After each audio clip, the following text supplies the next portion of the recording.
You are listening to Dove Valley Deep Divers with Erick Trickel and Lance Sanderson. Ball comes out of the hands of Newton. It's on the ground, picked up by T.J. Ward at the 4-yard line. Vaughn Miller did it again. On Overtime Media. And it looks like we are live. Got to give Bawana Beast, John Cronenberg, just a second here to add in the Superfan group on Facebook. Waiting for that thumbs up, and we're good to go. Mile high hello, everybody in Broncos country. Welcome into another episode of the Dove Valley Deep Divers podcast. I'm your host, Lance Sanderson, and joining me as per usual is Mile High Huddle's senior NFL draft analyst, the one and only Erick Trickel. Erick, we're less than a week away from Christmas, essentially, for you. I know, especially for me as well. The NFL draft is something that I always look forward to. Can't wait to do our draft coverage. Can't wait to do the Mile High Roundtable, the mock draft here on Sunday. It sounds like at 6 o'clock. Really excited to get everything going. How are you doing, man? Are you chomping at the bit yet, or what? I have actually kind of tried to take a step back a little bit for the last 10 days. Haven't been doing much work. I know I actually got to finish up my big board on my position rankings. My last 23 players that I graded, I've yet to put in there, and I'll tweet that out when they're ready and done.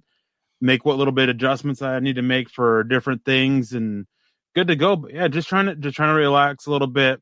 Twitter's kind of become a little bit toxic for me, so I'm trying to avoid there a little bit, and just kind of relax and just enjoy this time, enjoy this final week. And I'm not trying to toot my own horn or anything like that, but just trying to revel in how much I did this year, because I set personal bests in a lot of different things. Nice. And most players watched, most individual scouting reports done, things like that. So I'm just kind of I'm ready for the draft to be here, but just excited for it, and just kind of relax a little bit beforehand. Yeah. I've actually done a lot of the same things. It's been one of the more interesting draft cycles for me as well, because I've done a lot more scouting reports. I joined in on the Finding Broncos stuff. I have a lot still to do. I mean, probably this weekend, Saturday and Sunday, I have everything done. I just got to type everything up and get them sent in. I have 20 scouting reports coming in Saturday and Sunday, so hopefully we can get them all up and live on milehighhuddle.com. But it's been something that I've never actually done before. I've watched more tape, more players than I have ever before, and really doing the scouting reports and being a part of that has been a very eye-opening experience for the work that you do. It's crazy the amount. I mean, typically I'll get about 100 players or so that I'll watch and really know a bunch about. This year I'm over 250 that I actually know enough about that I can have a pretty decent conversation. So I'm proud of myself as well, and it's just been a great experience for me, and I really want to get better at it too. I think that there's some things that I'm still missing as well. I need to get better at what I'm doing, but still, it's been a lot of fun. And thank you for allowing me to join you in on that Finding Broncos stuff, man. It really does mean a lot to me. I know I don't say that enough, nearly enough to you, how much I appreciate not really a mentorship, but you teaching me a lot of stuff along the way here as well. So again, thank you to you, Erick. Guys, great show planned for you guys today. We're doing a draft mailbag. Get your day 3 prospects, anybody's sleeper prospects that you want to talk about. Erick has a list that he's going to be willing to talk about, but we want your questions on these day 3 sleeper guys. Bring them to us. We want to know who you guys are looking at, the position needs you think the Broncos have. But first, before we get into that, as always, got to shout out our presenting sponsor, Manscaped. Guys, 2020 was terrible. Obviously, we already know that. 2021 off to a rough start, but things are already starting to open up. And if you let yourself go in quarantine, there is no better way to get yourself back into the tip-top shape than with Manscaped and their performance-engineered tools that are great for everything below the waist, man. They have great products, the Lawnmower 3.0, a bunch of different colognes and deodorants and stuff like that for you. The Crop Mop wipes. Erick, what do you got for us today? Well, as always, I've got what they call the Shed. It's their little travel bag, and if you do a little bit of traveling or a lot of traveling, it's perfect for you. It's good space, can fit all your bathroom stuff in there. I also have the Lawnmower 3.0. Really nice, simple, easy to use. One of the best things about it is that when you turn it on, it's got that little light, because obviously when you're doing some stuff down there, you want a little bit of extra light because you don't want to nick anything or anything like that. And I've also got what they call their toner, which is the Crop Reviver is what they call it. And then also have their little deodorant It's all stuff that you're down there, and it's great for the smell and everything. And after long, hard-working days, it's nice and refreshing to use that little bit of that. But one of my favorite things that they have is actually their boxers. Super soft, super comfy to wear, and they really are great. They're the best pair of boxers that I own.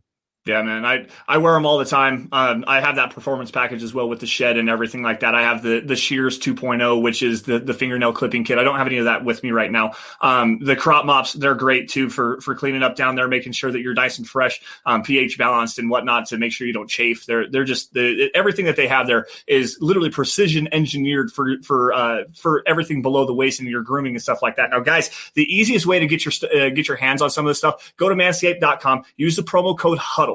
Okay. With that promo code, you're going to get yourself 20% off and free shipping on anything you guys want to order. They sell the boxer briefs individually. That little newspaper that you see where it says, we save balls on it. It's glorious. It's absolutely glorious. I sat down and read that the other day. They have obituaries. They have testimonials and stuff like that, little cartoons. It's just great. It's great, high quality content, a little bit, not quite PG-13, but it's pretty funny stuff. But anyways, guys, again, manscaped.com, use the promo code HUDDLE, 20% off and free shipping. Your boys, your wife, and anybody else you might run into is going to thank you for doing this.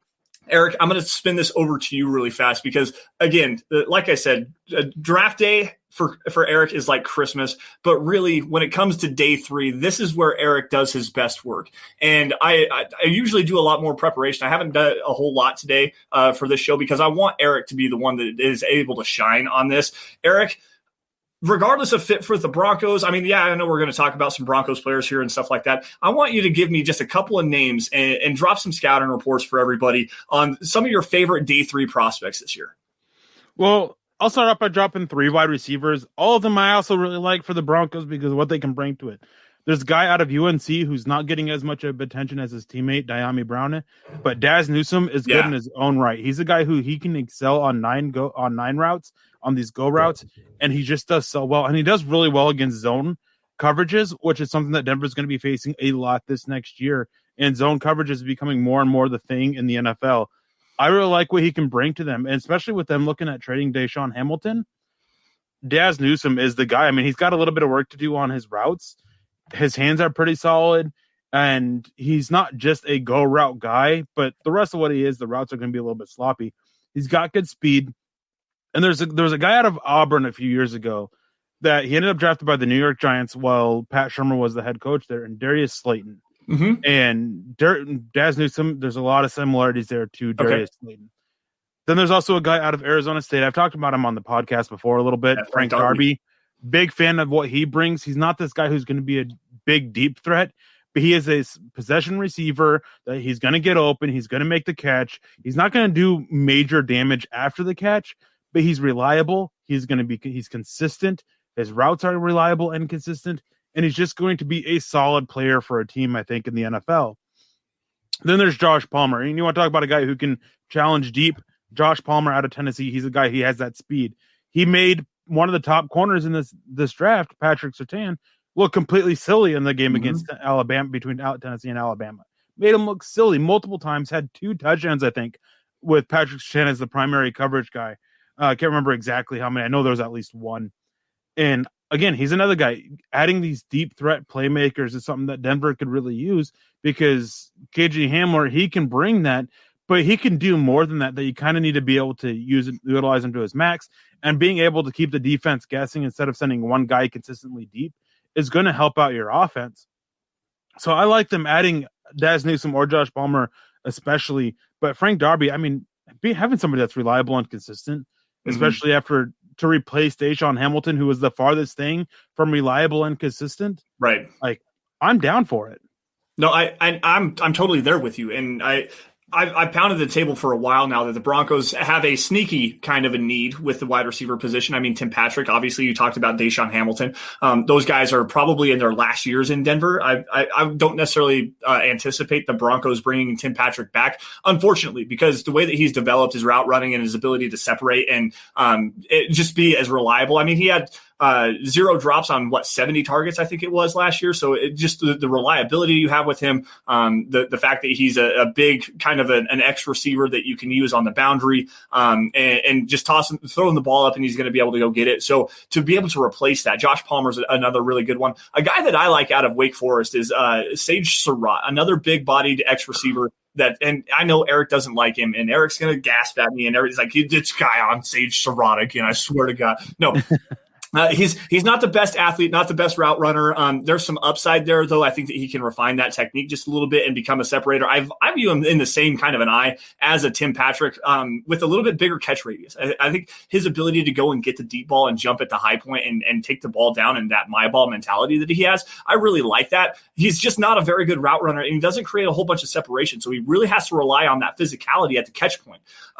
Josh Palmer, another really good one. I think he has more deep speed than people anticipate. To be able to take the top off of the defense. And again, with a pretty good catch radius, there's some development in his route running as well. But I know this is Eric's my guys, but I also like Josh Palmer as well. Before I bounce this back off to you, Eric, I want to say hello to the chat. Obviously, we've got John throwing up everybody. George Maravi jumping in here in the chat saying hello. George actually has a birthday, I think either today or tomorrow or maybe the next day, something like that. So happy birthday from the Dove Valley Deep Divers podcast and everybody else at the Huddle Up Podcast Network. George, thanks for joining us. Gavin, what's up, man? Jay Kozad jumping in here. Malcolm Brown saying hello from Nanilchik, Alaska. He's en route to Anchorage. Malcolm, what's up, man? As always, we got to say hello to Eric's favorite person from Alaska. Other than always nice to see fellow Alaskans in the chat. I mean, every time it's always nice. I mean, you know how you feel about when you see somebody like, hey, I'm from Wyoming. Like, it's just a nice little feeling. Yeah, it's really cool when you see somebody like out and about, and like I wear my Dove Valley Deep Divers hat like every day. I'm not wearing it tonight, but I wear my Dove Valley Deep Divers hat. I wear my Mile High Huddle hoodie all the time, and there's some people around town that actually know who I am. I've had some people walk up to the grocery store and say, "Hey, I love the podcast. You do a really good job." There was another person that jumped in. His name was Lonnie. It jumped in a while ago.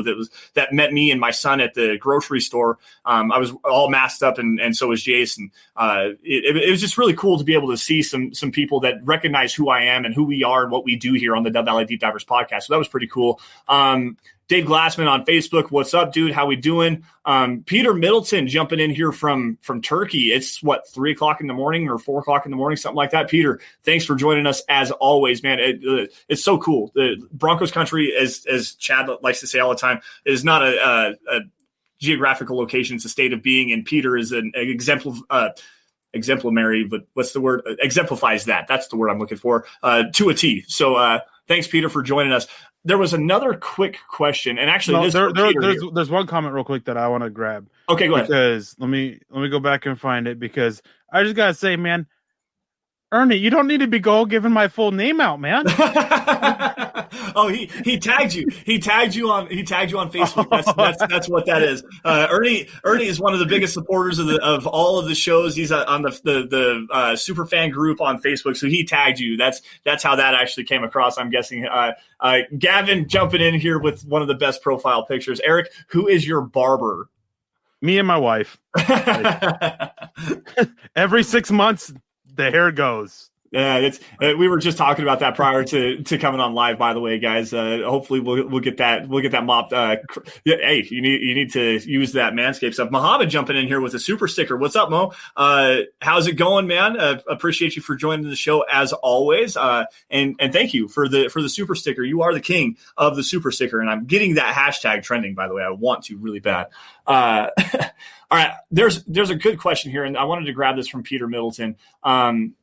And he says a running back will be drafted before day 3. I don't necessarily disagree with you. I think that the Broncos do need to spend a premium pick. Javonte Williams is a guy that I like. But, Eric, this is about day 3. What day 3 running backs are you got your eyes on? Well, I'd say, real quick to address Peter's comment, is if Pat Shurmur got his way, a running back would be taken round 1. Yeah. But that's just the feeling I get there. But day 3 running backs, there's a guy out of Cincinnati called Jared Dokes, named Jared Dokes. I really like what he can bring. I think he's got a very Royce Freeman-y type vibe with how he plays. I think he's got a little bit more burst and long speed than Royce Freeman does. CJ Maribel, if you really want to replace Philip Lindsay and add a better pass catcher back there, CJ Maribel fits. Spencer Brown out of UAB. These are all small school guys. Cincinnati, Coastal Carolina, UAB. I tend to like small school running backs. I definitely like them. Chubba Hubbard is another guy. He might fall a little bit. He had kind of a rough year. Definitely, I don't think that there's a need to get a running back before day 3, because there's going to be a lot of talent that's going to fall to day 3. I'm not a big fan of him, but Oklahoma's Ramondre Stevenson. Yeah, he could be a good get. Trey Sermon, I could see him falling to day 3 because of his medicals. I like him too. Trey Hill is one of the guys that I like a lot out of this running back class. Maybe he sneaks into round 3, but I don't think so. Like if Denver's going running back in round 2 or round 3, Javonte Williams is the guy I want. I'd like Najee Harris, but I think that he's going round 1, and I don't want a running back round 1. Travis Etienne, again, same thing, round 1. Like him, not so much for Denver. Just Michael Carter, you can make him work. Kenneth Gainwell, you can make him work, but Javonte Williams is the best pure fit for him. And Manny comes in with donating stars. So thank you, Manny, for the support and everything. It's awesome to see you joining us and giving us your support. Yeah, man, we appreciate that. We can't actually pull it. There was no comment there, but donation of the stars and everything like that. We definitely appreciate that. Want to shout out everybody on Facebook. We can't see that on our end if you guys are donating stars. So if you are, we definitely appreciate that very, very much. Asthma Spray coming in here. That's on Twitch. Okay. What up, guys? Big fan of yours from Germany. Okay. Hey, listening to your podcast sometimes twice a day. That's some pretty big support. And man, we appreciate that. Hit us up on Twitter, man. I would like to know your name and put a name to a face and everything like that. I appreciate that. Yeah, that's amazing stuff there. So I once learned a little bit of German. I have no idea if I say it correctly, but it's Dwarfich den Naschentans bitten. And if I'm saying it correctly, it's supposed to be, and this is the stupidest thing I've probably ever done to impress a girl in my life, was I learned it. It's supposed to be, may I have the next dance? Because I was in high school, girl I had a crush on, and I tried learning how to say it in French, and I'm like, oh, no. Like, nope, not even trying, moved on, went and decided German was the next best language to try that. So you gotta do it in the shouty voice, because he's told me this story behind the scenes and he did it in a shouting voice because German sounds terrifying. It was just Dwarfich den Naschentans bit. Like I'm like 4 feet away from her, if that, and I just. This is the quality content that everyone comes to Dove Valley Deep Divers for. I'm telling you what, this show is already off. After the draft, stay for learning a little bit more about me. No doubt. Tommy M, I was actually going to say this. Khalil Herbert out of Virginia Tech. This is an intriguing guy. Really good receiver out of the backfield, solid in pass protection, good vision in between the tackles. I don't know if he's necessarily a fit here. I think he's more of a fit okay. I was going to say, I think he's a fit. Well, I was going to say he's probably better fit in more inside zone. I guess Pat Shurmur does run some inside zone, but inside zone scheme. Yeah, but last year they were running some more pin and pull and trying to get some guys out on the boundary that way. So yeah, you're right. I don't know why I was saying that, but yeah, Khalil Herbert, that's a fit. That's a guy that I know that Eric likes a lot as well. Eric, go ahead. Yeah, I really like him. I think he can fit well. I don't think that he's one to be pigeonholed in for a scheme fit. I think he can fit multiple things, and he can do just about everything. Only thing I wouldn't really try to make him fit in is an outside zone scheme. That's about the only thing. But yeah, I mean, obviously it's not just a pure inside zone scheme, but what Denver does with the running game, he can fit in well. And there's a bunch of other players that, I mean, you guys are just showing a couple other names out here. I mean, Jarrett Patterson, he's another guy, like just talking and showing how much this depth this class is. And then Javonte Williams is quicker. Yeah. Ramondre Stevens, possibly. I mean, I'm not the biggest fan of him, but he can bang and brings power between the tackles. And that's kind of what Denver needs. That's not Melvin Gordon's style. So that's what Royce Freeman was brought in to be. They could definitely use that. They needed some more power between the tackles. Like a lot of different, not quite right. You're German, Eric, but close enough. Hey, thank you. Like effort matters, man. Albert, I always forget where Albert's from. I know he's in Europe. I think it's Norway. I'm not exactly 100% on that one, but Albert coming in here and giving Eric the shout out. Again, this is the quality content you guys come for with the Dove Valley Deep Divers. Great. Kenneth Madison coming in here. German, the language of love. Absolutely not. But yes, it's good stuff here.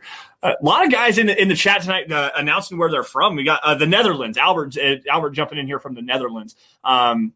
There's somebody here from Houston as well. Let's see here. That would be David Silva jumping in here from Houston. Joey Budke says hello from Washington, D.C. What's going on, guys? We appreciate you guys for joining us here. So we talked about wide receivers and running backs.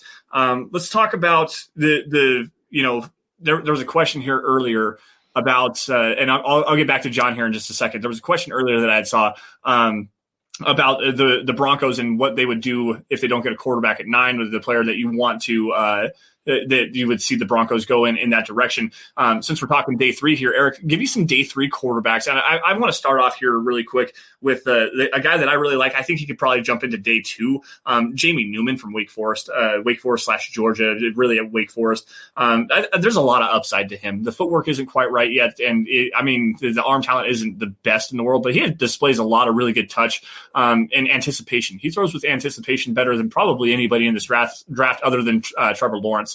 And throwing guys open in that Wake Forest scheme. I really liked him. It's just, I don't think that he has the arm talent and the necessary arm strength to drive footballs into those intermediate windows, like those tight windows at the intermediate area. But as a developmental quarterback, Jamie Newman really intrigues me. See, I think that Jamie Newman's got plenty of arm strength, and at the Senior Bowl, arm strength wasn't an issue. Throwing into the wind, like he had no problem with it. Mm-hmm. The issue is he can't throw touch. He can't adjust. So when they switched the direction they're going, throwing into the wind, he was fine. But when the wind came at his back, it was all over the place, like constantly overthrowing, couldn't hit him. That's the big issue. And as for the actual question about day 3 quarterbacks, there are none. The 3 quarterbacks we're selecting outside the top 5 are David Mills, who he might fall to day 3 because of injuries, but I could see him going day 2. There's been some talk about him going late round 1 even, which that's a little bit mind-boggling to me. Kellen Mond, who's getting a lot of round 1 talk, who probably doesn't get out of round 2, maybe round 3, and Jamie Newman, who's probably right there in round 2 or round 3. Those are the only 3 guys outside the top 5 that are worth taking. Miss me with Kyle Trask. I mean, the dude can't move. I could probably move better than he can. Ian Buck, not really a quarterback. What about Shane Buechele from Southern Methodist? Undrafted. Like he doesn't have starter upside. He's Brett Rippon. Right, yeah. Like he's a worse version of Brett Rippon. Right. Let's see here. Maybe you can take a guy like what's his name? Zach Thomas, I think, out of Tulsa. Yeah, yep. Mm-hmm. I mean, maybe you can take a shot at him like round 7, but like basically there's nobody worth it round 4, 5, or 6 unless one of the quarterbacks falls. And round 7 is you're just taking a guy that might have too many suitors come undrafted free agency, which interesting fact about that. This year is actually one of the smallest draft classes ever. There's only just over like 600 players in the actual draft this year, like 650 something. And like about 600 players every year after the draft get a shot. That's from being drafted and being undrafted free agent pools and tryouts. About 600. So it's going to be a big fight for undrafted free agents this year. Might see a little bit smaller classes. I mean, big difference when the draft class goes from 1,000 to 1,300 down to 600. So it's going to be interesting there. But yeah, round 7, you're just taking a guy that maybe you just want to secure. Zach Thomas, maybe one. There's another guy who Sam Ehlinger from Texas. No, I wouldn't touch him. I mean, he can't throw a quarter. He's a slightly better Tim Tebow. Okay. I don't disagree with you, but I'm glad that I was at least fairly close on my evaluation of him. Ian Book in the NFL, if he wants to do anything, shouldn't be a quarterback. Like, just shouldn't be. Okay. If you want to talk about true Tim Tebow, Ian Book is a true Tim Tebow. There you go. Okay. That's something that I had not heard, and I didn't necessarily see that, but I could see that. Gavin Hole jumping in here with the $2 super chat. Reaction to Parsons at 9. To me, no. I don't think it's happening. So I'm not on it. The off-field issues are just too much for me. There's stuff not even the stuff that happened at Penn State. There's stuff that coming out about it at high school. You got a family friend saying that I don't know if he's ever going to come out with overcome the immaturity issues that he has. That's Bucky Brooks saying that. Like, Bucky Brooks knows this guy personally and says, I don't know if he's ever going to grow up and be a mature person. Like, that's just not who he is. That to me is too many red flags combined with everything that happened at Penn State. Now, I like the player. I on the field, the athleticism hits. It's great. I mean, he does a really good job moving downhill. He's a good blitzer. He can rush the passer. Works better moving to the flat than he does moving backwards in coverage. But still, I mean, he would be an Alexander Johnson replacement more than a Josie Jewell replacement. But I can't get behind that. Not at 9. I can't do it. Based on things that both Vic Fangio and George Paton have said, I don't think that they'll take Micah Parsons. No. I think the character stuff is going to be a big reason why. But the worst thing about it, it's no longer what Bucky Brooks said about him, which was the biggest thing for me. It was Micah Parsons' comments about it. Yeah. Uh-huh. When you sit there and you are brought up to this and it's all accusations and you say, I made mistakes as a kid. Everyone makes mistakes. And he gets defensive about it and saying, oh, would you like to be judged for the mistakes you made as a kid? There's a big difference between the mistakes that I made as a teenager compared to the mistakes that Micah Parsons made at 17, 18, 19 years old. I'm sorry, I didn't sexually assault anybody like he did. And with how he came about it, it's cemented to me that he did it. Don't think he'll ever face criminal charges for it. Don't think he'll ever get in trouble for it. But the way he came out basically said, hey, we all make mistakes. Like, to me, that's just he did it. And I don't think that George Paton and Vic Fangio will take that. That's actually the furthest we've gotten into that topic, quite honestly. We've never really kind of, touched on everything there. I won't continue in that road, but there are sexual assault things that happened with him in the locker room with other teammates and stuff like that. So Google it if you want to find out. I can't do it. I can't do it at 9. I would rather take Jeremiah Owusu-Koramoah as a linebacker at 9 than take Micah Parsons. And that's saying something because I don't like Jeremiah Owusu-Koramoah. I don't think he's a linebacker. I think he's more of a safety. And the hybrid safety role that he plays would fit better in a more cover 3 scheme or a bunch of man cover schemes where it's like a 4-3. He can be an over will. Like, honestly, that's his best role would be a 4-3 will linebacker, if that, or like a hybrid box safety. And that's not what the Broncos need. And they don't use their safeties like that, not in this scheme. So, to me, that doesn't make sense, but I would rather have him a JOK at 9 than Micah Parsons. Well, speaking of linebackers, here we go. Let's talk. Where's the comment, John? If Parsons is not there at 9, there's Collins, Cox, Browning, Mcgrone, Sarot. Take your pick. Like, it's not just them either. I like this linebacker class. Mm-hmm. I've said it before. It's the strongest linebacker class we've had in a long time. There's Jamin Davis, Nick Bolton, Tony Fields, Dylan Moses, who there's definitely issues there. I mean, Garrett Wallow, Pete Werner, Justin Hilliard, like Nick Neiman out of Iowa, who he's the guy that he's one of the ones that I have to add onto my boards because he was a late guy I watched. Derek Barnes, who's adjusting kind of from an edge to a linebacker who can kind of play that hybrid type role a little bit. Anthony Heinz, Jordan Fox. Like, there is a lot of good options in this linebacker class for the Broncos to look at. Like, there's a lot of them. They don't need to take a guy with the questions that Parsons has at 9 because they can just go move back, go and try and land Jamin Davis, go and try and land Barrett Browning. Miss out on the linebacker early on in the first round. Look at Jabril Cox or Nick Bolton or Tony Fields or Cameron McGrone or Garrett Wallow. Day 3, like, there's just so many options at linebacker this year. Well, if you want a Micah Parsons clone and go out and watch the Michigan Wolverines and take a look at Cameron Mcgrone, they do a lot of the same things very well. McGrone's not the best in coverage, and Erick, he kind of opened my eyes to that. I went back and reevaluated, and you're absolutely right. He doesn't necessarily work well in coverage, especially moving backwards. I was wrong on that. He's more turn your hips and run and better in man coverage than in zone. But at the same time, you want a crasher, a guy that comes and he's built well, he's stocky, he moves very well, can crash the A gaps, can crash the B gaps, works well moving to the flat, a very aggressive tackler, and it doesn't miss a whole lot. Cameron Mcgrone in like the 4th and 5th round, because that's where he's probably going to slide because he has a torn ACL right now. So if you're willing to take a guy that has that same Micah Parsons upside, with some injury concerns and maybe not quite the athlete that Micah Parsons is, Cameron Mcgrone is your guy. Like I would much rather go with Cameron Mcgrone in round 4 than Micah Parsons at 9. Anthony Heinz, that's another coverage linebacker right there that nobody's necessarily even talking about. He's so fluid. His hips are great. Does a great job moving backwards. I'm not necessarily sold on him as a run defender. I think he gets washed out of the play too much, takes some bad angles. But, I mean, that's some coaching issues that you can work through. But, again, like this linebacker class, Pete Werner, another one from Ohio State. I know you said him. He's getting a lot of love. Justin Hilliard's getting a lot of love. There's so many different linebackers that you can get from rounds 3 to 5 that have starter upside. This linebacker class is stacked. And what my thing is, like with Micah Parsons, you're wanting him to come in and try because you want to upgrade the coverage from the position. He's not upgrading it. No, he's a good athlete, but it doesn't translate onto the field. So if you want coverage, Jabril Cox is the guy you want. Yep, he's the best cover linebacker in this class because, again, I don't consider JOK as a Jeremiah Owusu-Koramoah as a linebacker. If I did, he would be the best, but Jabril Cox is the best actual linebacker in coverage.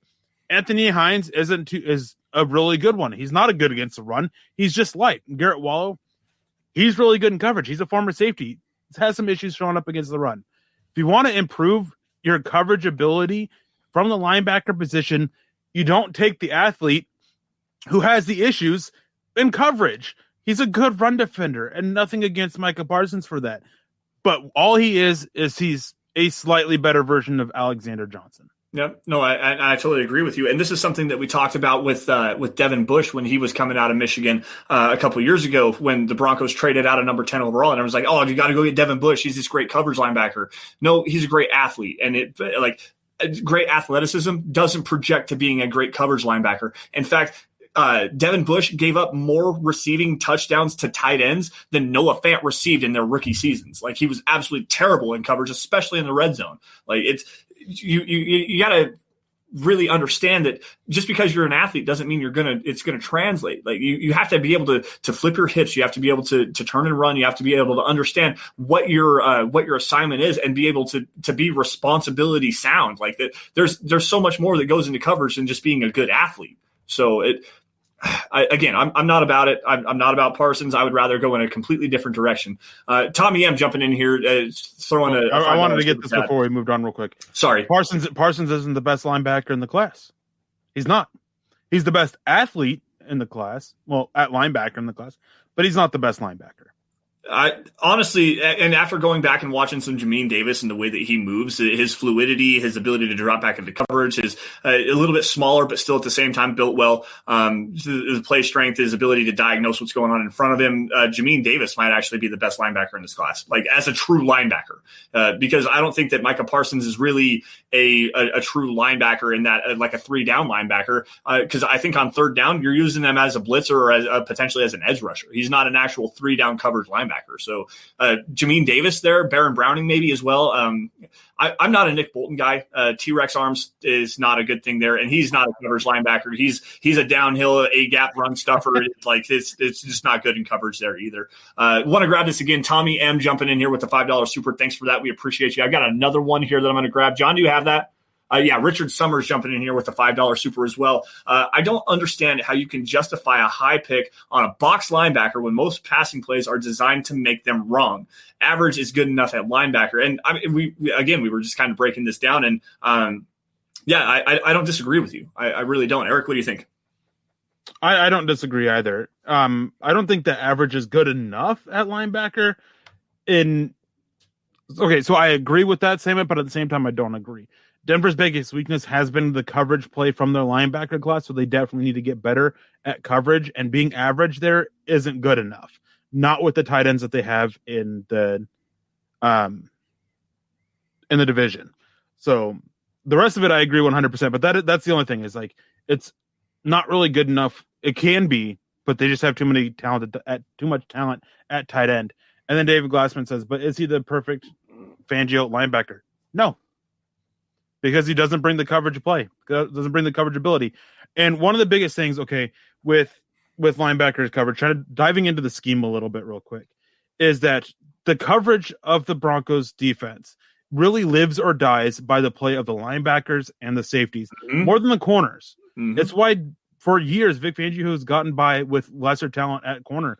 It's why the Broncos defense was not completely terrible, like not saying it was great by any means, not completely terrible the last couple of years with dealing with the injuries that they have, with getting guys like having to play guys like Devontae Bosby, who ended up being really bad this last year, because it lives and dies by the linebackers and safeties doing the right thing. When they make a mistake, the whole coverage system falls apart. Micah Parsons does not have the awareness, does not have the pre-snap reads, does not have the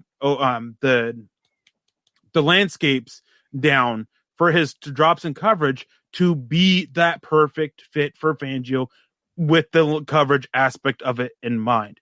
Run defense, yeah, he's the perfect Fangio linebacker. Like, he's the perfect linebacker for anybody when it comes to run defense.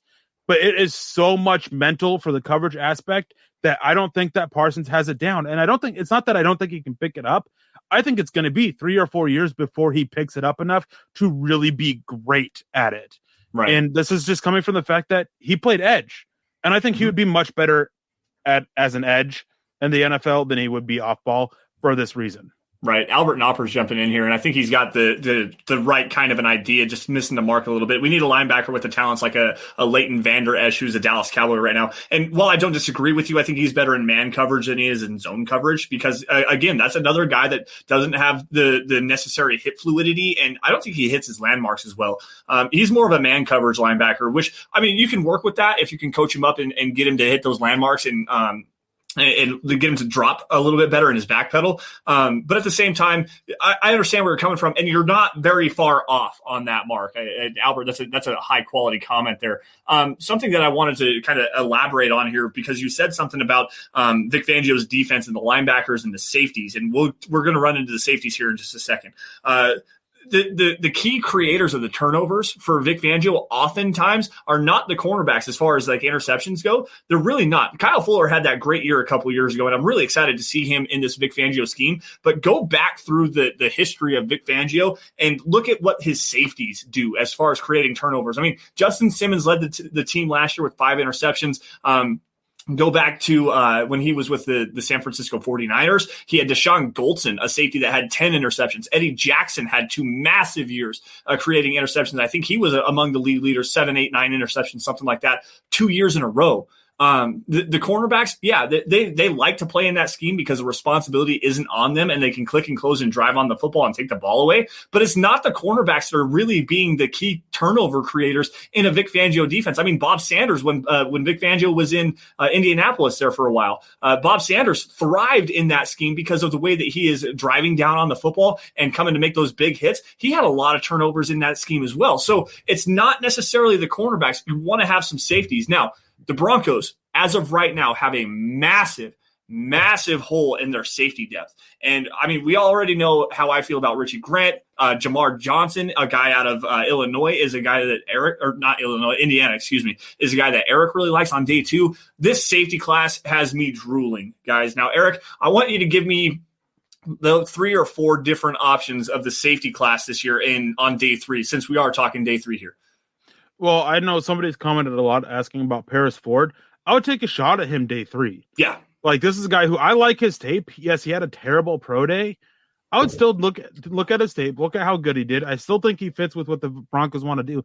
And day 3, it's a minimal risk. Like, I'd be willing to take that. Maybe not round 4, but round 5, round 6. Oh, yeah, I would take that risk on Paris Ford and see if he can't be better than he was in college. And obviously that's what you want from every draft prospect, obviously, and go back to that high level of play he had and be better than that. Another guy that I like for the Broncos is Darren Hall out of San Diego State.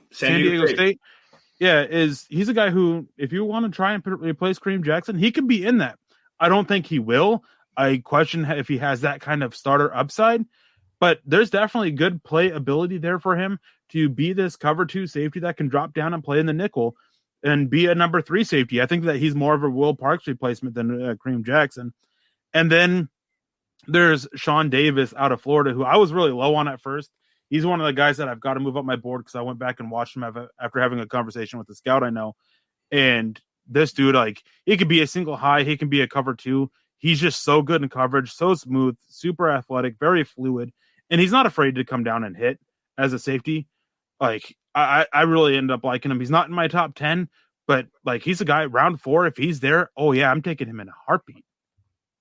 Caden Stearns out of Texas. That's a guy that I really like. I think that he has the versatility to play single high. I think he also has the ability to play in a 2 deep shell and drive down. Very good tackler. He drives on the ball, closes on the ball so well. Peter Middleton jumping in here. DeMar Hamlin out of Pitt. That's another guy I was going to say, is like, there's always DeMar Hamlin. I'm a big fan of his. Glad I could put you on the train. Huge fan of DeMar Hamlin. Have been for over a year. Yeah, like, this guy is, if you talk about a perfect scheme fit, like, DeMar Hamlin's a perfect scheme fit. Yep. Like, so you can have your DeMar Hamlin. I'm looking Richie Grant. That's my dude. Another guy that I don't necessarily think is a scheme fit because I think he's more box safety, but I like the hip fluidity and the way that he tackles. The length of this kid is just ridiculous. Hamza Naziruddin is how you say his name. Yes, Naziruddin, the safety from Florida State. He had a really good Senior Bowl as far as playing in the one-on-ones. Had some big pass breakups. I think he actually forced a fumble as well. But that's another guy I really like. I think he's more cover 3 box safety than he is actually true fluid mover. But when watching him in the drills at the Senior Bowl where they were actually working on some hip fluidity stuff, he was flipping his hips and turning and running pretty well. So I might be wrong on that, but also at the same time, I mean, to me, the best fit for him is a more not quite TJ Ward role, maybe a Cam Chancellor role, that box safety hybrid, kind of that linebacker. Do you want to have some length and some fluidity that can cover some tight ends and still be a force in the running game? Because he hits, dude. Like that guy comes up and hits. He'll be probably a round 4, round 5 guy. There's another one that I cannot remember his name. The Oregon kid. Javon Holland. Javon Holland. That's it. Javon Holland, big athlete. This kid is fluid and a very good tackler. I think, again, he's probably more box safety than cover 2 guy or even what? I do like him in the box. I think that he has some physicality to drive down on the football, man. I like him in the box. That's the biggest issue with him is really? he isn't physical coming downhill. He is just physical enough to make a tackle, and he won't shy away from it. But yeah, he's not a banger by any means. So this is a guy that you want farther away from the line of scrimmage, not single high, using his range and his reads, because dude is really smart when he's making his reads. Like, I got my guys mixed up. I'm sorry, guys. You're right, Eric. No, I have my guys mixed up. I can't remember who it is. There's another guy, Oregon. Oh, I'm thinking Diamondolo Lenore, the cornerback. Sorry, my fault, guys. I apologize there. Let's move this forward. We got a super chat coming in here from Eric. Let's grab the comment real quick, and then we'll come back to Eric or Oregon. Go ahead. Yeah, the day 3 defensive lineman, because this defensive line, John, if you want to go ahead and pull that back up real quick. I know you're working on it. It's not the best defensive line class, and there's been some eye-opening comments made from it, because I thought this class hasn't been terrible, but man, general managers and scouts and stuff like that, through guys like Ian Rappaport and Adam Schefter, have been just downing this class. Like, it's making out to be terrible. But I think there's some day 3 guys that are worth shots. Bobby Brown out of Texas A&M. I'm a big fan of what he can bring. I wouldn't be surprised at all if he actually goes round 2, because he's a super athlete with good upside. Then you've got guys like, I think, Kairos Tonga, who is a nose tackle, but he's more of a pass rusher than a run defender. So you got to kind of get that figured out. Then you got Jordan Scott out of Oregon, who's more run defender, who's kind of might be what's the guy's name? Big beefy dude, was on the New England Patriots for a long time, then went to Houston. Overalls. Vince Wilfork. Vince Wilfork. He's kind of like that, just like this powerful run defender, but doesn't offer up much as a pass rusher. Naquan Jones, kind of in that similar mold. Like, there's some good options there, but this class isn't exactly great. And a lot of these defensive linemen in this class, they're not the best fits as like 0, 4, 5 techniques, or guys that are just purely like a 3 technique or a or a 2-eye technique. They're kind of there's a lot of guys that fit that, or are those kind of tweeners, those true 7-tech defensive ends that aren't so good with their hands out of the dirt and a 2-point stance, but can stand up and play a little bit. Like, that's what a large portion of this class is. So it's not the best class for Denver trying to find more depth as with their 5 techniques, like behind Draymond Jones, McDelvin Najim, Shelby Harris, guys like that. But there's some options for behind Mike Purcell. The one that I really like, though, and here lately I'm actually souring on him because of everything that's going on with this year's pre-draft, the pre-draft process and everything. Jalen Twyman out of Pittsburgh. There's a lot of first step explosiveness with him. I like the rip and swim move that he has. He has a good push and pull. He's a powerful bull rusher, but man, he is bombed this pre-draft process. He had a terrible pro day. He came in at 25 or 30 pounds over his play weight, just looked pudgy, didn't test very well. Like it's far worse than that. So he plays at 280 pounds, roughly 200, right, like 390, 285. He showed up at the pro day at 305, then showed up at medical rechecks at 320 freaking pounds. Yep. Nobody I've spoken to understands why he's putting on so much weight. And it's not good weight either. It's not like he's lifting up. It's not good weight. It's not bulk. He's putting on my kind of weight. Yeah, he's a little bit jiggly.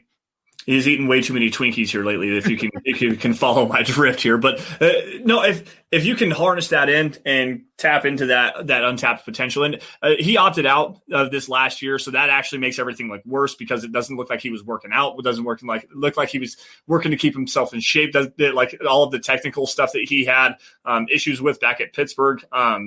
As far as not setting his anchor in the running game, he's not a 2-gap kind of a guy. He's more of a single gap penetrator. But when you add 45 pounds worth of weight to your frame and then don't test well and also don't work on any of your technique after you opt out. And I'm not saying he opted out for the right reasons. His mom and his brother were in financial trouble. He opted out, and I think he actually dropped out of school for the most part and was trying to help them financially. So it's also on top of the dirty virus that we don't want to talk about. But he opted out for the right reasons and went to go help his family. But when he came back, it wasn't good for him. I still like him. I like the tape. I like the ability there. And if you can harness him and get him back into the actual football mindset, I think that there's something you can work with.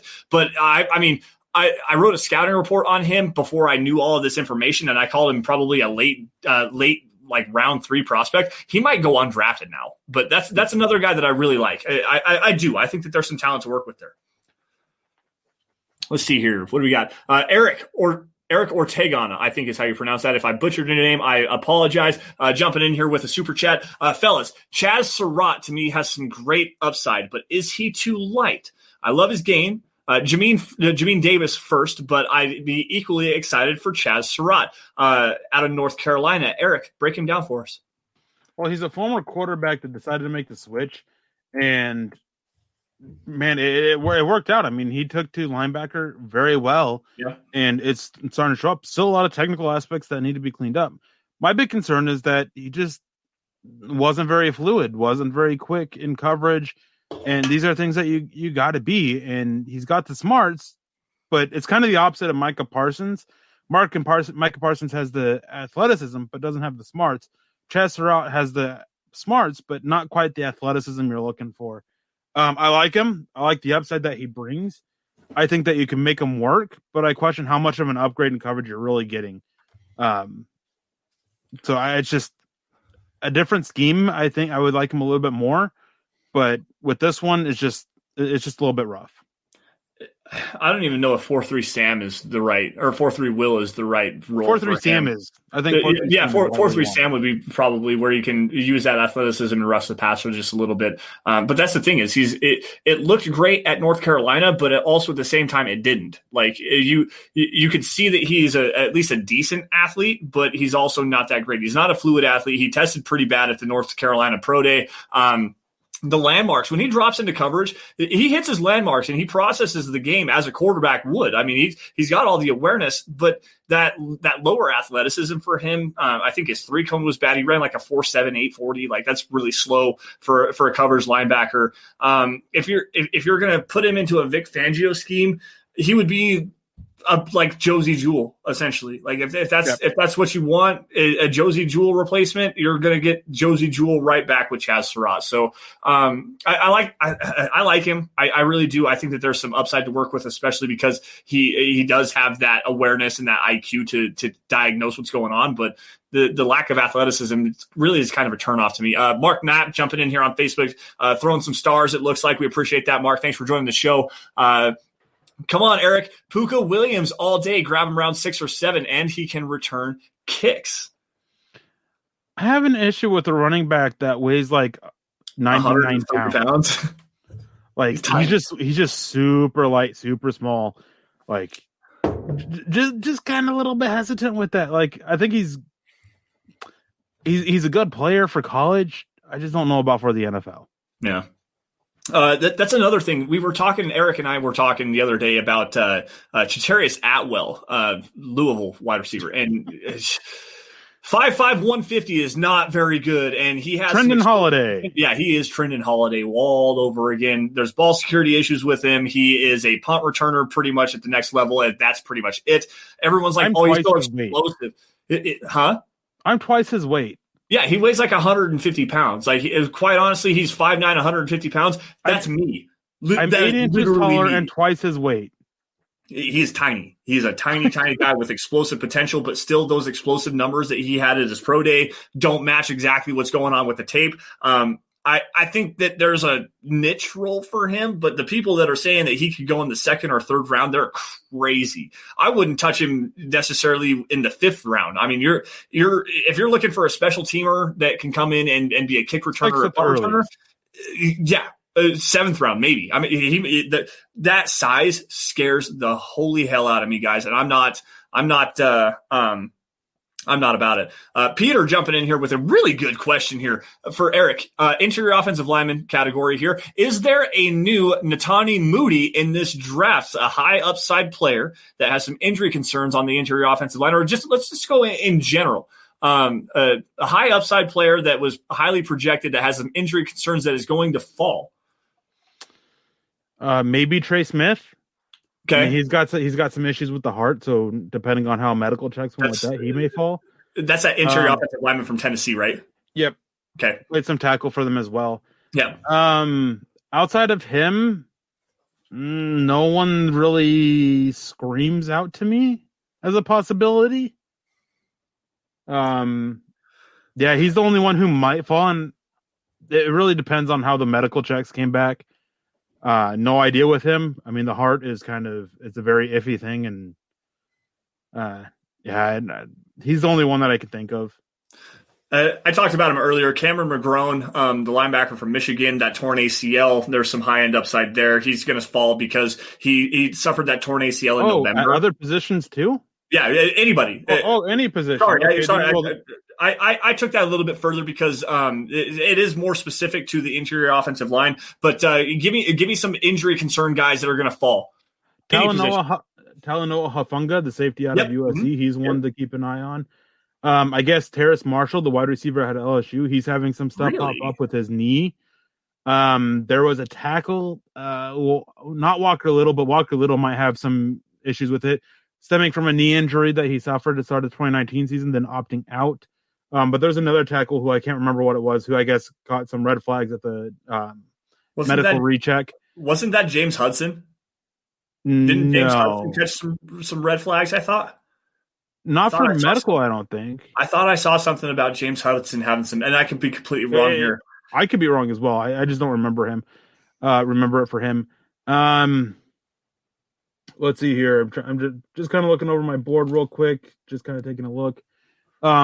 Those are the guys that I know of who might fall for it. I know there's probably people in the chat saying Caleb Farley. I'm not looking at the chat right now. Caleb Farley, I think is still going round 1. Like, everything that's coming out is that teams are perfectly okay with him. Like, some teams did take him off their board for medical red flags, but there's enough where he probably goes, I would say, top 50 at the latest. but I think he goes round 1. I've heard buzz on the Twitter machine that says that he is still a first round pick. There's a team in the tail end of the first round looking at a cornerback that would be happy to have Caleb Farley fall into their lap. And if he's there, I don't know the team that would be. Green Bay makes a lot of sense, though. That would potentially be in the market for a Caleb Farley at the tail end of round 1 that didn't think that he was going to be able to get there. Let's see here. Run to the chat really fast. Let's see. There was another one injury that I wanted to talk about, but I can't remember now. I've lost my train of thought. Let's see here. Someone's shouting me out for going on Broncos country tonight. Thanks, man. I appreciate that. That was a lot of fun. Go check that out. I'll put that on my Twitter account here later about that. Joey Budke jumping in here. Jamar Johnson is rising. Is he worthy? And do you have a comparison, Eric? Let me see here. I don't have a comparison. Give me a second. I can pull it up. I like him. I like him a lot. I mean, one of the best games to watch for him is the game against Ohio State. Yeah. He absolutely killed it and really baited Justin Fields quite a bit. Justin Fields' worst game by far. John Johnson, the third, I think, was my comparison. Is that safety that just signed in Cleveland? The Rams guy? Yeah, okay. Hey, you know what? That's fine. Jamar Johnson has a little bit more issues coming down against the run, but his range and reads and coverage, exceptional. And we were actually watching this, and I think I talked about it last week. We were watching some tape with Luke Polglaze, watching Justin Fields and some rotational coverage and stuff like that. Jamar Johnson came from the backside numbers across the front side hash and made a diving interception very early in the game. And Justin Fields missed some cornerback pressure coming off the edge. And that right there, the range and the athletic ability and the ball skills that he showed on that play, oh man, it was so nice. Absolutely so nice.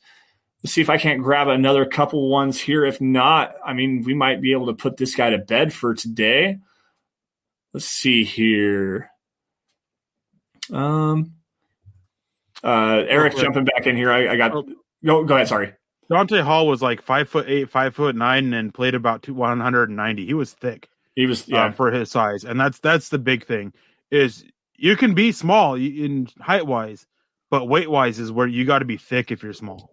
Yeah, you got to be able to put some weight on and still be able to maintain that explosiveness. That was also a part of Philip Lindsay's downfall. Gary jumping in here and throwing us some stars. Gary, thanks, man. We appreciate that. Joining us on Facebook.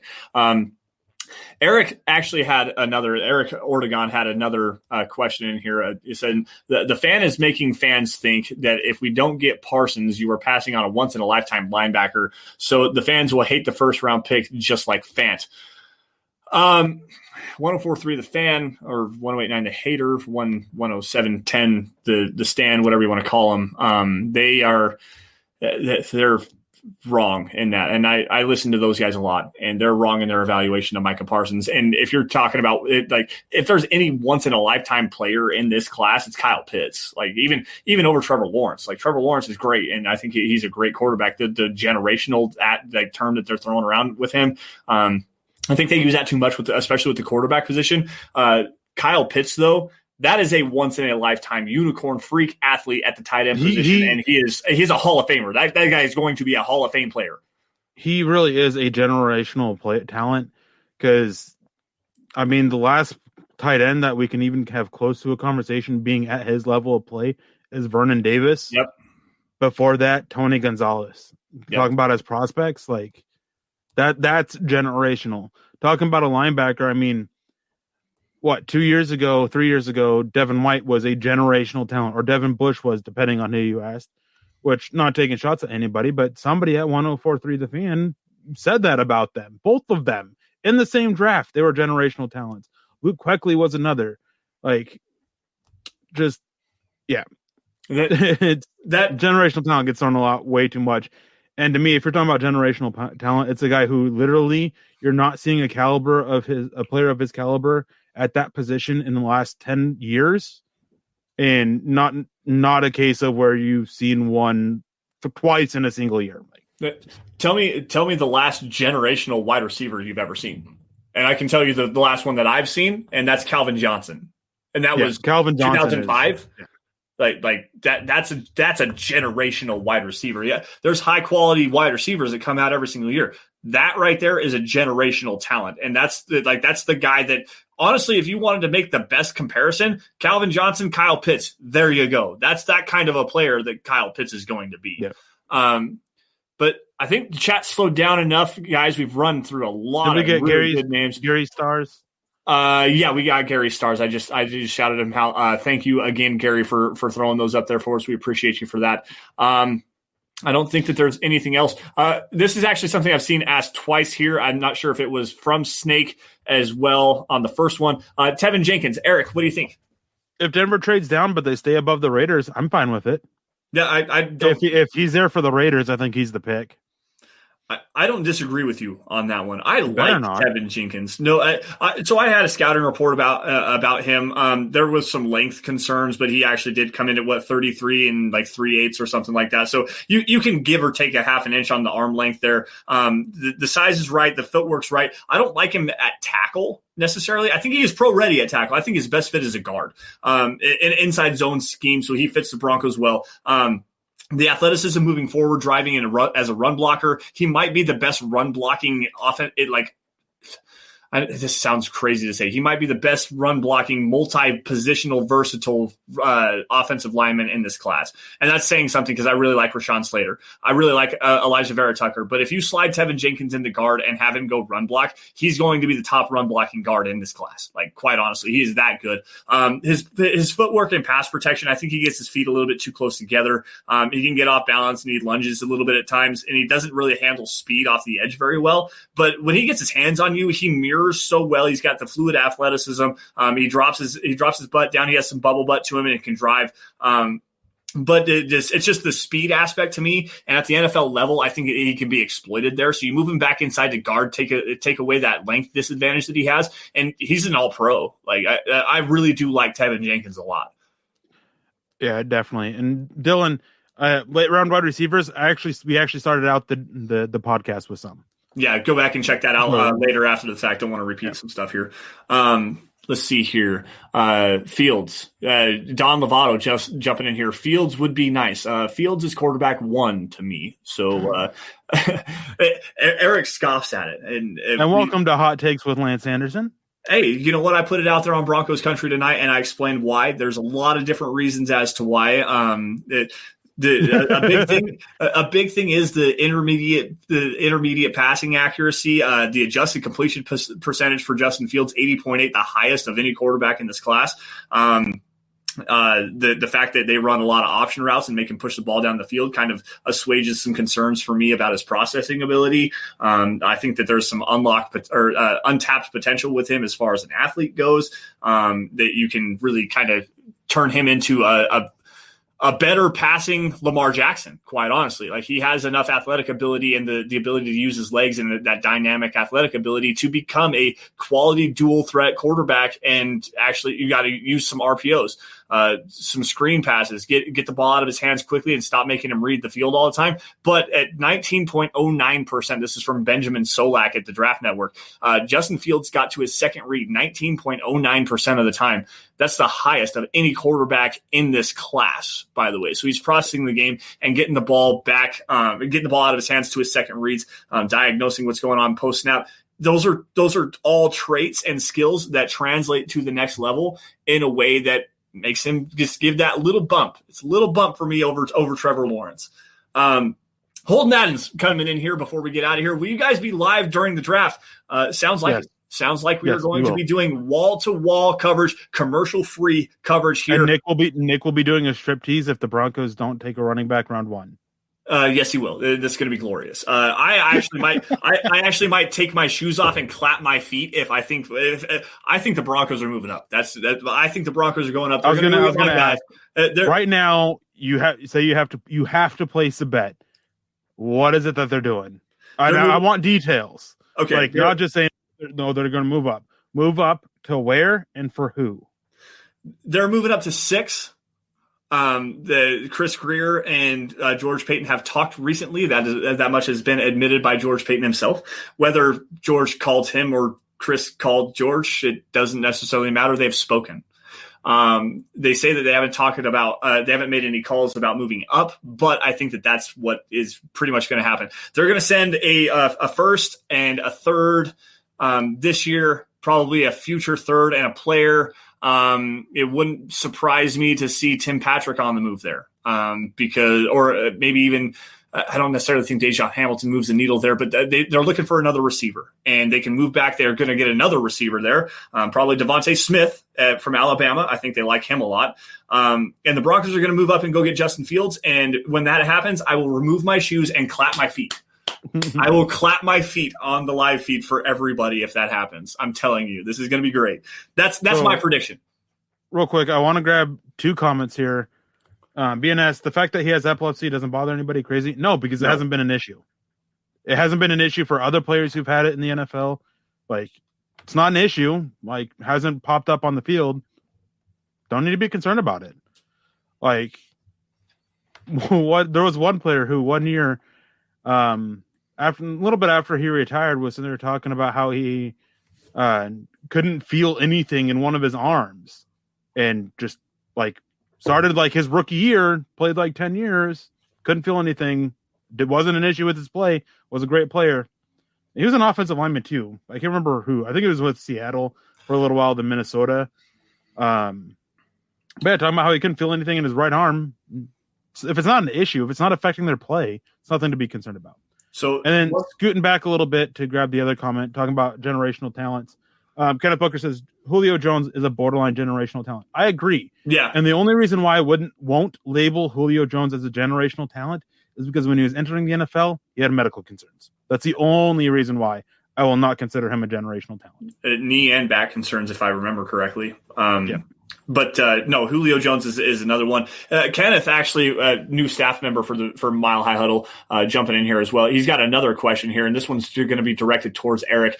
Should we draft Joe Tryon at 40 if he is still there? This is an edge rusher from Washington. Super physical dude. Love this guy. He's been growing on me, Kenneth says. Eric, what do you think? If he's there, I'd be fine with it. I would really like Joe Tryon. Need to spend some time to work on his run defense, but as a pass rusher, dude is gifted. I think he's the type of prospect that everybody thought Shane Ray was. Like, I think he's a much better prospect than Shane Ray. They're built the same too. They really are. They're built very similarly. They have a lot of play style similarities. As far as I know, Joe Tryon doesn't have a messed up wrist either. Mm-hmm. No, that's a really good question there, Kenneth. I mean, like I said, physical player, plays with his hair on fire, good hand placement and fighting technique. Eric, I think you're right. He doesn't stack well as a run defender against the edge. Needs to put on, I think, some more functional strength will help there. Maybe some more better hand fighting technique, but still, that quick first step, the bend, man, he's a bendy dude. He's a really bendy dude for a guy that size. I like Joe Tryon. I watched him the other day just to kind of give a better idea about him. I do think 40, I don't think he's going to be there. I think he might be a tail end of the first round prospect. Like, quite honestly, I think that he's going to be, if he doesn't go to Kansas City, I would be, well, actually now, never mind. It wouldn't be Kansas City. It would be Baltimore at 31 or Baltimore even at 27. Like, Joe Tryon there would make a lot of sense to me. Yeah. Just a couple more comments here I wanted to get. George, I wanted to say happy early birthday to you. Hope you have a good one. Yeah, man. And why we got to talk about Ray? Because Ray's one of those guys that I get to put my chest on a little bit because I absolutely hated the pick and I was called a hater. And hated the pick, hated his play. I kept getting called a hater. It's funny how that works out.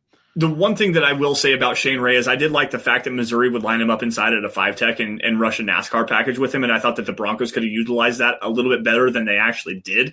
With that first step explosiveness and the bend that he had to get underneath those guards and really disrupt the way that way, I hated that pick as well. And a lot of it stems from the fact that he was arrested with with a bag of marijuana the week of the draft. Like, dude, you are going to be a top 5 pick if you just keep yourself out of trouble. You're dumb enough to go get a bag of weed and get caught in Kansas City the week of the draft. That to me just showed that football wasn't his thing. Like, he wasn't dedicated to being the best player that he could be. It was a serious red flag for me. And when the Broncos traded up to get him, I was like, this is a mistake. It's an absolute mistake. And I got called a hater for it too. Yeah. Before we get out of here, I'll give my thoughts since I asked you. I'm with you. I think Denver's going to move up. I see somebody in the chat saying I can't buy a first-time general manager moving up. I don't care. Me neither. George Payton's comments about it basically are the same. Doesn't care. Doesn't matter. If there's a guy there, they're going to move up. I won't say 100% they will because there's so many other variables in play. But yes, I think that Denver's going to move up. I think that 6 or 7 is going to be the spot they move up, not 4 or 5. I think those two picks seem kind of set as Pitts and Chase. And I think that they'll move up for one of Lance or Fields. Yeah. Yeah, I can get on board with Trey Lance. I would be a lot more excited about Justin Fields because I think that he is that immediate upgrade. Eric, I know that you like Fields or Trey Lance a lot and think that he would be the immediate upgrade. I think that he needs a year to sit a little bit and absorb just a little bit. I do. I think that Trey Lance. No. You're putting words in my mouth. No, I'm not. Yes, you are. You've spoken to me before, saying you put it out on your Twitter account that Trey Lance is more pro ready day one. I think that who was it? Mac Jones? Jones. Yeah, Mac Jones. It's always been Mac Jones. I would take Justin Fields over Trey Lance. No, I'm not saying that. I'm not. And I don't think that. And I don't think, and I wouldn't want Denver to take Trey Lance over Mac or over Justin Fields. I think that Trey Lance can come in and be a day one starter. That's what I was getting at. Sorry. I was not trying to say that you like Trey Lance over Justin. That's not what I was getting at. I just think that he needs to sit. I think Trey Lance needs to sit for a little bit. I don't think that he is. I think you need to go in timeout. Why? What did I do wrong? This isn't everything. Everything. I mean, have you met me? I do everything wrong all the time. Anyways, guys, that's going to wrap it up for us on the Dove Valley Deep Divers podcast. Thank you all for joining us. Great conversation today. Eric getting to shine and do what he does best as far as breaking down all of these draft prospects and giving you a bunch of names to watch out for on day 3. Again, guys, we will be going live starting on Thursday, a little bit before the draft, probably half an hour before everything gets started, from what I understand, like we did last year. Wall-to-wall coverage. Everybody on the Huddle Up podcast. All 3 rounds will be there for rounds. Not sure who all will be. I know I will be there for all 7 rounds, all 3 days. Yep. Not rounds, 3 rounds, 3 days. Yep. So look forward to that Sunday as well. Let me plug this really fast. Sunday at 6 on the Huddle Up podcast, we are doing our Mile High Roundtable mock draft. So everybody's going to be joining in, and we're going to run a 7-round mock draft using a mock draft simulator, doing what we can. New format this year. We'll kind of break that down for you guys as we get closer to that. I'm probably going to unveil that whole the new format for you guys before we go and get started on that. It's going to be a great show. More draft coverage for you guys at milehighhuddle.com. But anyways, again, thank you all for joining the Dove Valley Deep Divers podcast. John, I'm going to take the controls here for just a minute, run through this. You guys can find me on Twitter at Sanderson MHH, and for Eric at Erick Trickel. Guys, also while you're at it, follow at DVDD_pod. That's a podcast account. Keep in touch with what's going on with the Dove Valley Deep Divers. Also at Mile High Huddle. That's the mother account. You get breaking news and analysis regarding your Denver Broncos. There's opinion articles, some film breakdowns every now and again. Also, the Finding Broncos series that Eric and I are unveiling for you guys, doing some scouting reports on all of these draft, well, at least the top 100 draft prospects. Eric, I think, what did you get, 75 or 80 done? 75 individual scouting reports sent in, and I think like another 30 group ones. Okay. So the Finding Broncos series, find that at milehighhuddle.com. Let's see here. Also, while you're at it, follow at John K. MHH. That's Bawanabees. That's the man behind the scenes, pulling the triggers and doing everything behind the glass, producing the show, doing a great job as always. Facebook supporters. Facebook.com/milehighhuddle. Become a supporter. Click the blue Become a Supporter button. $5 a month gets you some premium content, including the Trickle Zone. Eric, what do you have coming up on Saturday at noon? Well, you guys are lucky. You guys get to see, those of you who are Facebook supporters anyways, get to see my face all 3 days of the weekend. Tonight, tomorrow morning, and then on Sunday night as well on the group podcast. But tomorrow on the Trickle Zone. Facebook supporters, this is the time to go sign up for it. Not just my show. You got Zach Kelberman's show, and then you got more shows coming down the road as well. It's the last one before the draft. We've got a bunch of big plans for what we're doing after the draft, which we've got to kind of hammer out a little bit. But talking corners, my top 10 corners. That's it. We're going out with a bang, going out with the cornerback position. So that's what we're going to be talking about. My top 10 corners. Make sure you guys are there. Make sure you guys are becoming Facebook supporters as well. It's going to be really interesting to see how this all pans out because I know there for a while, Caleb Farley was cornerback 1 for the Broncos for you. He was for me as well. But the injury rechecks, I'm really intrigued to see how you're going to rank these top 3 cornerbacks. And where does Gregory Newsome, the cornerback from Northwestern, fall in these rankings? Going to be really somewhere fun. In my top 10. Somewhere in the top 10. I can guarantee you that. Guys, if you guys are financially able to do so, I know it's kind of rough out there right now. HuddleUpPod.com. That's the merch tent. I'm a concert guy. Go get yourself some merch. Get yourself a hat. Get yourself a t-shirt. There's a hoodie, face mask, coffee cup. There's a onesie for your baby. Anything to suit your fancy. For the guys, for the gals, HuddleUpPod.com. That's where you go and get it. Erick is rocking the Dove Valley Deep Divers t-shirt today. I usually rock the hat, and I love my hat. I need to get a new one because the one I have is a little bit dirty. I've been wearing it every single day, literally trying to promote the show. Great way for you guys to show your support for the show. Financially, if you're not able to do something like that, everybody needs to be doing these 3 things. We've been preaching it for the longest time now. Subscribe. Wherever you guys are watching this or listening to it after the fact, whether it's live on YouTube or after the fact on YouTube as a podcast, Facebook, Twitter, Twitch, Apple Podcasts. Subscribe, leave a 5-star review, like every video that you guys see, whether it's a podcast or one of Erick's player breakdowns for the Finding Broncos series, the special little clips that we shoot out for the podcast to kind of promote that as well. Like every video you guys see, and if you love it, share it. Share it out to as many Broncos fans as you possibly can. Get as many people as you can in front of what we're doing here at Mile High Huddle, because those are the 3 easiest and most organic ways that you can show your support for the show. Last thing here, once again, I got to give a shout out to Manscaped.com, our presenting sponsor for the show. Again, promo code HUDDLE, Manscaped.com for 20% off and free shipping. Erick, before we get out of here on this last show before next week's NFL draft, man, any last words? No. Okay, that's quite No, odd for you. Thank everyone for joining us. It was a great time. We hope to see you in the chat on Sunday. I hope to see a lot of you guys in the chat tomorrow morning at 12 Mountain, Sunday for the group show, and then I hope you guys are joining in for us when we're going to be live during the draft. I mean, you guys get us not uncensored, but deal with us for.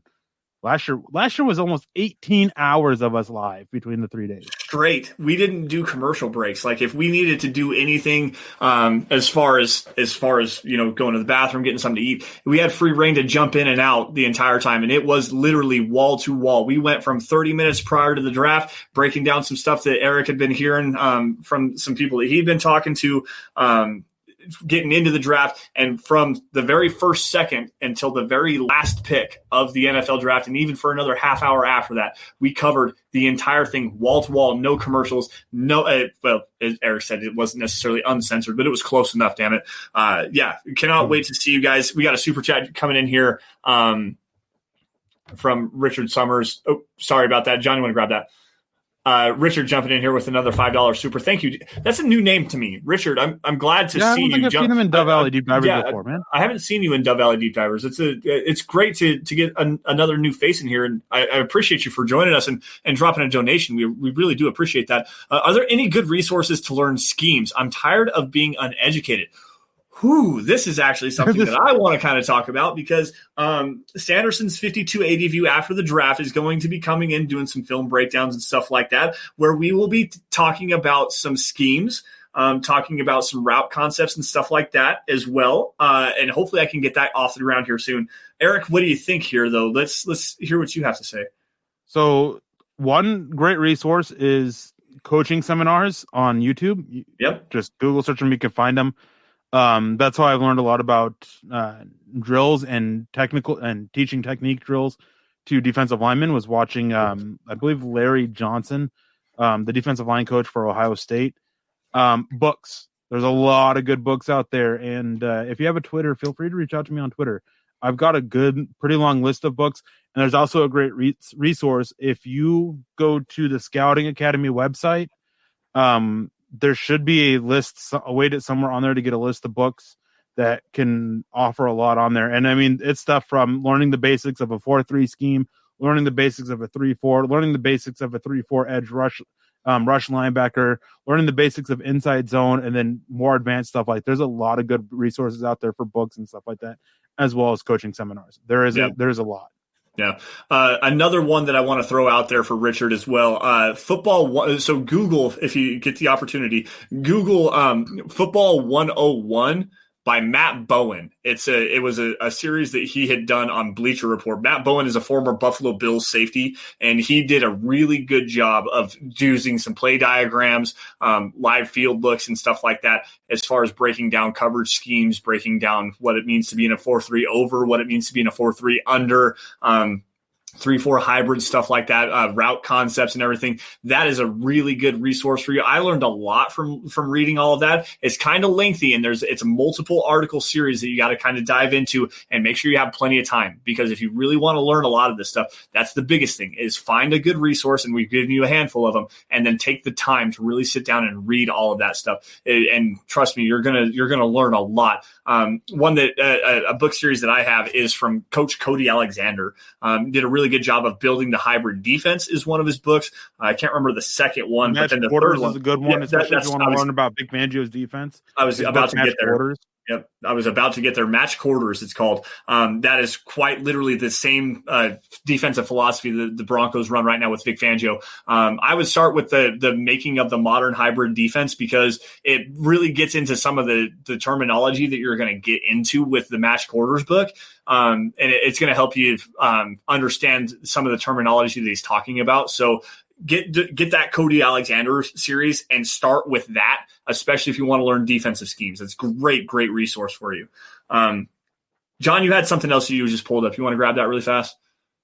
Nope, never mind. Okay. Malcolm Brown says last year's draft chat was great. Guys, that's going to do it for us. We're about to run out of time here.